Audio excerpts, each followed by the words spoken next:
Shri LG Pururava Vaivasvata Manu की पुत्र न था।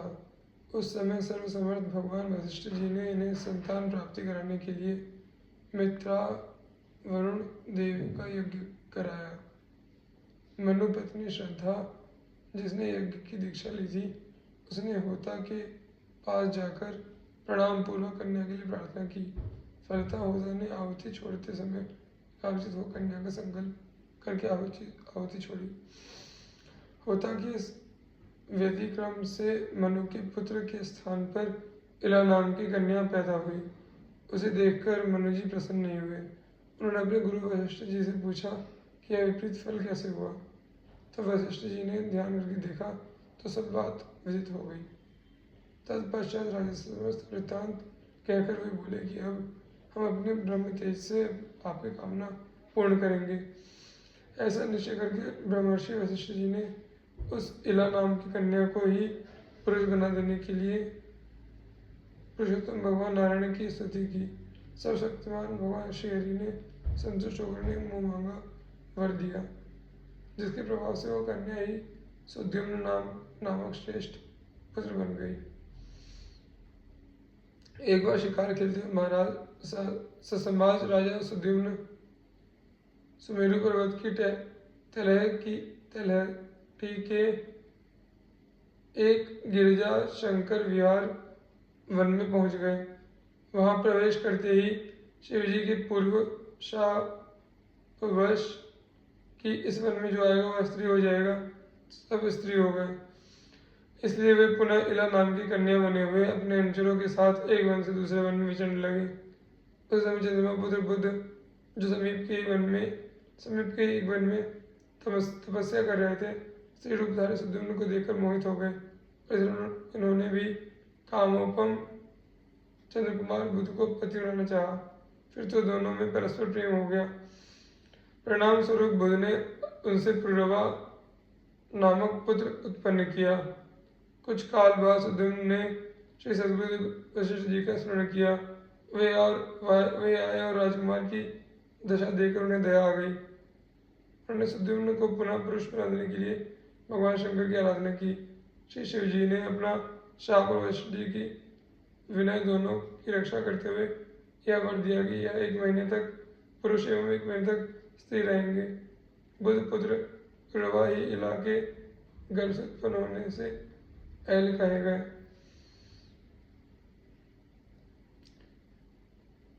स्वर्ग के सर्वश्रेष्ठ अप्सरा उर्वशी एक दिन इंद्र की सभा में देवर्षि नारद जी के मुख से पुरुरवा के रूप, गुण, शील, स्वभाव, शौर्य, वीर, बल, पराक्रम को सुनकर मोहित होकर स्वर्ग से पुरुरवा के पास चली आई। उर्वशी को मर्त्यलोक में जाने का मित्रा वरुण का शाप भी था, अतः उसने पुरुरवा के साथ विहार करते हुए शाप की अवधि बिताने का निश्चय किया। इधर देवांगना उर्वशी को देखकर राजा पुरुरवा भी धैर्य खो बैठे। परिणाम स्वरूप दोनों में स्नेह संबंध हो गया। शाप की अवधि पर्यंत पुरुरवा के साथ विहार करती हुई उर्वशी अवधि बीतने पर बिना किसी शील संकोच के इन्हें छोड़कर स्वर्ग चली गई। उसके चले जाने पर पहले तो परम यशस्वी सम्राट पुरुरवा विरह से अत्यंत व्याकुल हो गए, परंतु पीछे शोक हट जाने पर उन्हें बड़ा वैराग्य हुआ और तब उनके हृदय से जो उद्गार निकला है वह परमार्थ पथ के पथिकों के लिए बड़े ही महत्व का है। यथा अपने वास्तविक कल्याण को समझने वाले विवेकी पुरुष को चाहिए कि वह स्त्रियों एवं स्त्री लंपट पुरुषों का संग न करे। विषय और इंद्रियों के संयोग से ही मन में विकार होता है, अन्यथा विकार का कोई अवसर ही नहीं है। जो वस्तु कभी देखी या सुनी नहीं गई है उसके लिए मन में विकार नहीं होता। जो लोग विषयों के साथ इंद्रियों का संयोग नहीं होने देते उनका मन अपने आप निश्चल होकर शांत हो जाता है। अतः मन, वाणी और श्रवण आदि इंद्रियों से स्त्रियों और स्त्री लंपटों का संग कभी नहीं करना चाहिए।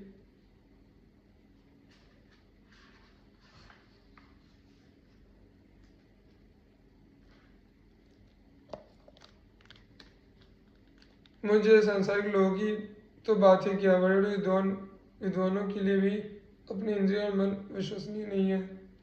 राजराजेश्वर पुरवा के मन में जब इस प्रकार उद्गार उठने लगे तो उन्होंने उर्वशी का मन से परित्याग कर दिया।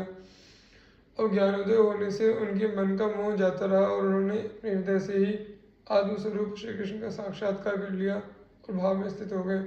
महाभारत अनुशासन पर्व में इनका प्रातः स्मरणीय राजर्षियों के रूप में स्मरण किया गया है। श्री गांधी जी श्री ब्रह्मा जी के पुत्र थे। राजर्षि कुश के पुत्र कुशनाभ हुए। राजा कुशनाभ के कोई पुत्र नहीं था, अतः श्रेष्ठ पुत्र की प्राप्ति के लिए इन्होंने पुत्रेष्टि यज्ञ का अनुष्ठान किया। उस यज्ञ के अनुष्ठान काल में परम उदार ब्रह्म कुमार महाराज कुश ने इनकी देवता पितरों के प्रति अगाध श्रद्धा देखकर ब्रह्मलोक से आकर आश्वासन दिया, बेटा कुशनाभ, तुम्हें अपने समानी परम धर्मात्मा गादी नामक पुत्र की प्राप्ति होगी और उसके द्वारा तुम्हें संसार में अक्षय कीर्ति उपलब्ध होगी। पृथ्वीपति कुशनाभ से ऐसा कहकर राजर्षि कुश आकाश में प्रविष्ट हो सनातन ब्रह्मलोक को चले गए। कुछ काल के पश्चात बुद्धिमान राजा कुशनाभ के यहाँ परम धर्मज्ञ गादी नामक पुत्र हुआ। वाल्मीकि रामायण ये कान्यकुब्ज देश के राजा थे। महाराज गादी दीर्घ काल तक पुत्रहीन रह गए। तब संतान की इच्छा से पुण्य कर्म करने के लिए ये वन में रहने लगे। वहाँ रहते समय सोमयाग करने से राजा की एक कन्या हुई जिनका नाम सत्यवती था। भूतल पर कहीं भी उसके रूप और सौंदर्य की तुलना नहीं थी। परम तप में संलग्न महर्षि ऋचिक ने राजा गादी से उस कन्या को मांगा। ऋषि की सामर्थ्य से सुपरिचित राजा गादी ने यज्ञार्थ शुल्क रूप में 1 सहस्त्र ऐसे घोड़े मांगे जो चंद्रमा के समान कांतिमान और वायु के समान वेगमान हो तथा जिनका एक एक कान श्याम रंग का हो। महर्षि ऋचिक ने वरुण देवता से 1 सहस्त्र अश्व लेकर राजा गादी को दे दिए।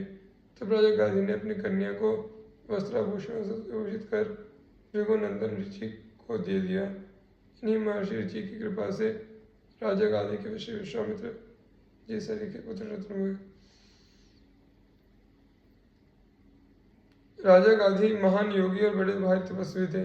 वे प्रजा का पुत्रवत पालन करते थे और प्रजा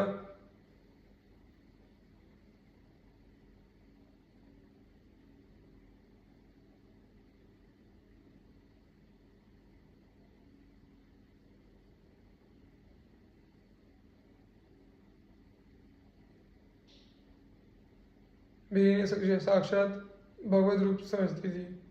इन्होंने अपने राज्यकाल में विविध यज्ञों द्वारा योगी पुरुष भगवान की आराधना की थी। इनका संपूर्ण जीवन साधना में था।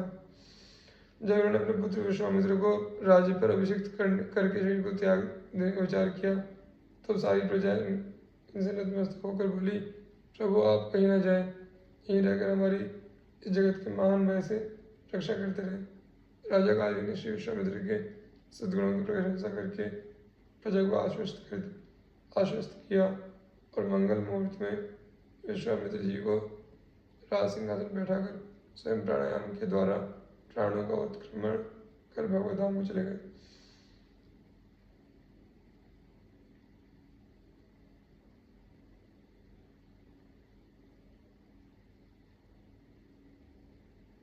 महाराज रघु सूर्यवंश में जैसे इक्ष्वाकु अजमीर आदि राजा बहुत प्रसिद्ध हुए हैं, उसी प्रकार महाराज रघु भी बड़े प्रसिद्ध पराक्रमी धर्मात्मा भगवत भक्त और पवित्र जीवन हो गए।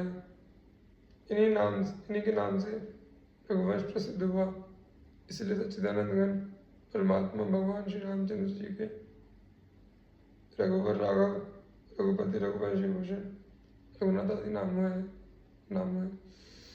ये बड़े धर्मात्मा थे। इन्होंने अपने पराक्रम से समस्त पृथ्वी को अपने अधीन कर लिया था। चारों दिशाओं में दिग्विजय करके ये समस्त भूमि खंड के एक छत्र सम्राट हुए। ये प्रजा को बिल्कुल कष्ट नहीं देना चाहते थे। राज्य कर भी ये बहुत ही कम लेते थे और विजित राजाओं को भी केवल अधीन बनाकर छोड़ देते थे। उनसे किसी प्रकार का कर वसूल नहीं करते थे।